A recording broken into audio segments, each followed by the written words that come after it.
Prstena 3 za vilin kraljeve za koje zvezde siju, i 7 za patuljke vladara kamenih dvora moći, i 9 za ljude usuda kletog što za rana mriju, al prsten 1 za cara mraka na prestolu noći, u zemlji Mordor gde sene se kriju.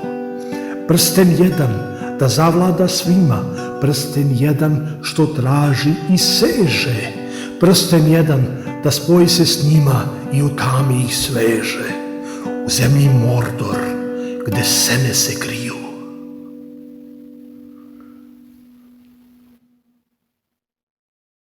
Poštovani gledalci, dobro vam večer. Dobrodošli na kanal Artefakt Markt. Moje ime je Nenad. Posle ovako dramatičnog uvoda možemo da završimo emisiju. Ili možda ne. Vi se nalazite u emisiji Kako napraviti, međutim, već smo napravili taj jedan 3D štampani objekat, Minas Tirith, i sad je u stvari pitanje kako ga ofarbati, kako obojiti to. Evo, o tome se radi u ovoj emisiji, odnosno u ovoj epizodi, tako da koga interesuje može da ostane sa nama. Pa idemo. Ovaj 3D objekat sam skinuo sa sajta My Mini Factory. Radi se upravo o Minas Tirithu iz Gospodara prstenova. Inače je objekat za sad besplatan, tako da možete ga skinuti na tom sajtu. Sam po sebi je jako lep, međutim nešto fali. Po meni fale farbe i tako sam i odlučio uopšte da napravim ceo ovaj video.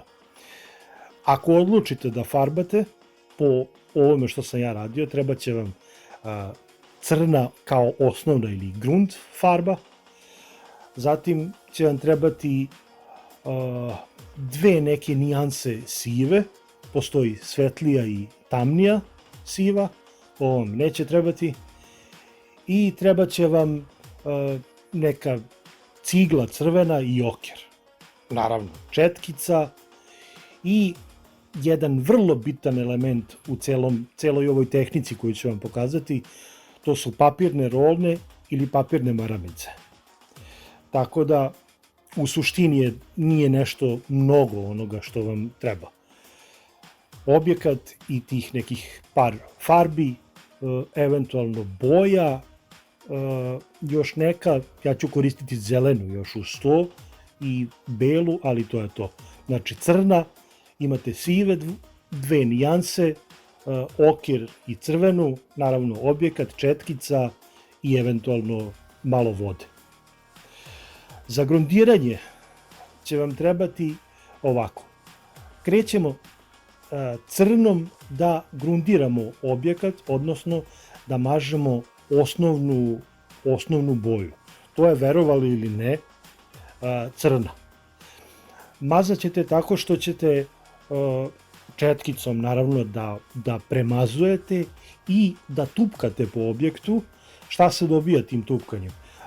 Dobija se to da sama farba ulazi mnogo bolje u sve te sitne pore, tako da ceo objekat ostaje, odnosno ne ostaje neofarban. Sa tim tupkanjem, ako vam je farba nešto gušća, možete sa vrlo malo vode da je razredite, tako da bolje ulazi u sve te pore, i jednostavno premazivanjem ili tupkanjem ceo predmet će ostati, odnosno biti bukvalno idealno ofarban.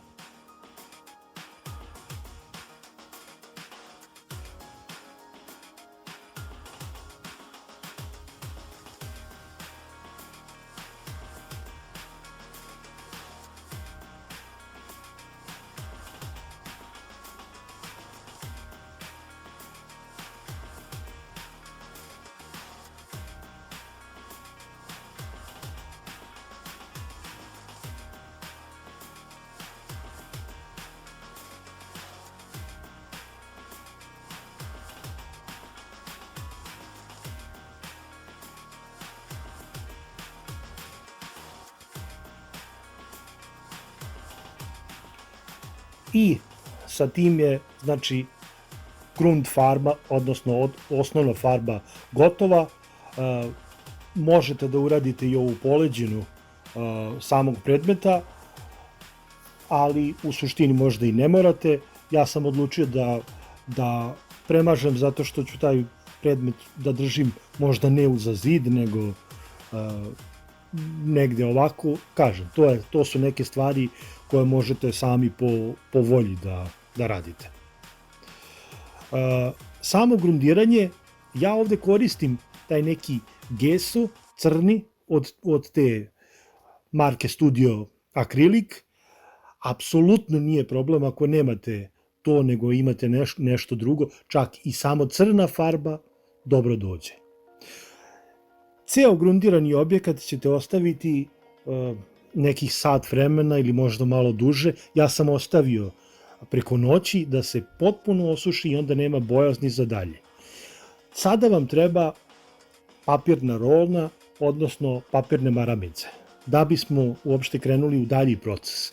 Pošto je suvi objekat potpuno, sada će vam trebati, idemo sa sivom bojom, idemo sa tamno sivom i ovo što ću vam sad pokazati, ta tehnika se u stvari zove suvo četkanje,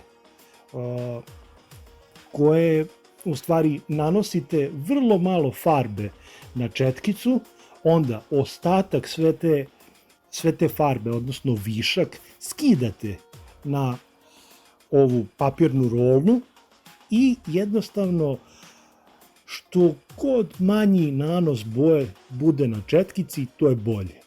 I onda prelazite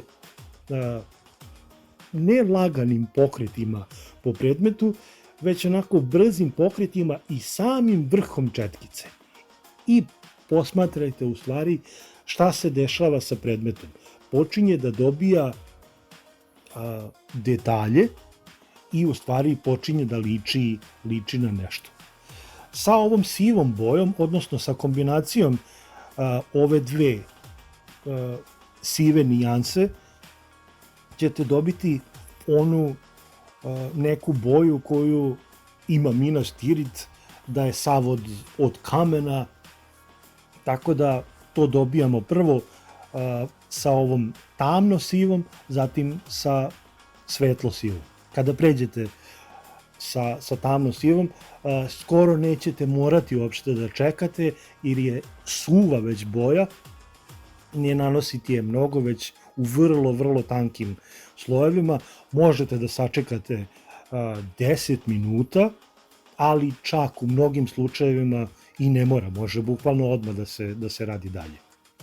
Tako da sad uzimamo svetlo sivu i prelazimo još jednom preko ovog objekta, sa tim što radimo istu tehniku, znači suvog tog četkanja. Na sam vrh četkice uzimamo boju, skidamo višak sa četkice, jednostavno na ovaj papir, i krećemo dalje još jednom, znači da se pređe to suvo četkanje. Sa tim što ovog puta ne mora onim intenzitetom da se četka, odnosno boji, već samo na nekim vrhovima i tako dalje. Ovo je sad taj drugi neki prelaz, je već sa manje boje.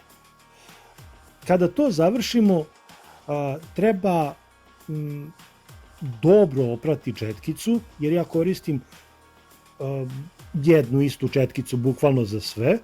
Sada idemo sa tom nekom žutom oker bojom i trebalo bi oprati četkicu, jer postoji ipak jedan sloj farbe koji ostane na četkici i treba ga skinuti da ne bi ulazio sad u sledeći sloj farbe. Dobro oprati četkicu i naravno osušiti je potpuno, zato što i dalje radimo tom tehnikom suvog četkanja, tako da bez obzira što smo oprali i što je četkica čista, treba je osušiti potpuno i onda je sama četkica spremna za dalji za dalji rad. Ovu oker boju uzimamo zašto? Zato što sa ove dve sive boje smo mi dobili tu neku imitaciju kamena, međutim fali malo nekog života, neke topline i zato upravo prelazimo sa ovom oker bojom da taj kamen malo na nekim mestima izgleda i drugačiji. Ne samo siv, nego kao što znate u prirodi postoje mnoge varijante kamenja, tako da ovde upravo tom bojom ubacujemo još malo neke živosti u sam predmet. Isto radimo potpuno blago onako četkanje. Nebitno je skoro da li se počinje od gore pa na dole ili od dole pa na gore, ali treba u suštini voditi računa da se ne ide levo-desno, već gore-dole. To je neki fazon. Sledeće šta radimo, peremo dobro četkicu od ove oker boje i uzimamo crvenu. Međutim, da znate, svaka crvena ili skoro svaka crvena boja ima užasno mnogo pigmenta u sebi, što znači da je užasno jaka. Zato, evo, vidite koliko sam malo u stvari crvene boje uzeo i to je čak mnogo što sam uzeo. Skidamo višak i prelazimo samo one neke delove gde bi mogao da postoji neki crep na nekoj kući i tako dalje. To je čisto da se negde pojavi ta crvena farba, što predstavlja, znači, samo na nekim krovovima i evo, vidi se čak i ovde da tu ima možda čak i malo suviše crvene boje, koje ću ja kasnije uspeću malo da je ublažim sa drugom još jednom varijantom, ali evo vidite kako je crvena u stvari užasno jaka. Preći samo neke ivice i sad to već liči na onako dobilo je i neki život.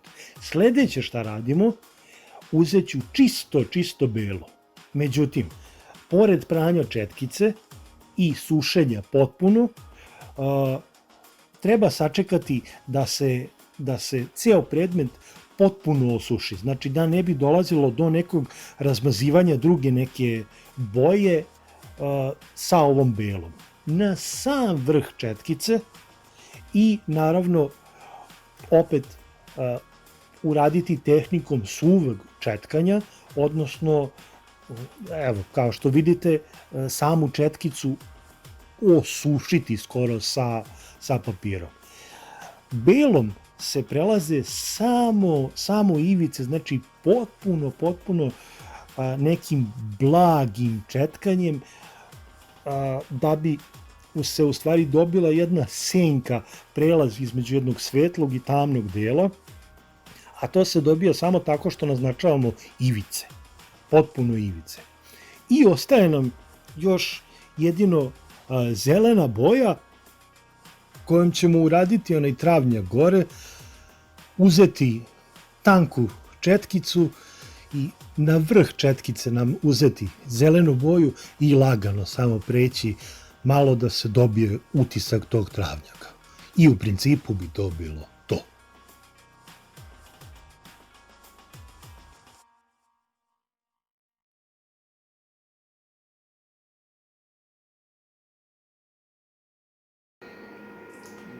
I eto, poštovani gledalci, stigli smo do kraja ove epizode kako napraviti. Nadam se da vam je bilo interesantno da gledate sve kombinacije boja, kako šta ide. Nadam se da ste nešto novo naučili i da nije predugo trajalo. Ukoliko vam se sviđa emisija, lajkujte, delite. Ukoliko niste videli neke od prošlih epizoda ili emisija, pogledajte na našem kanalu. I šta da vam kažem? Ostanite dobri, zdravi i budite kreativni. Prijetno!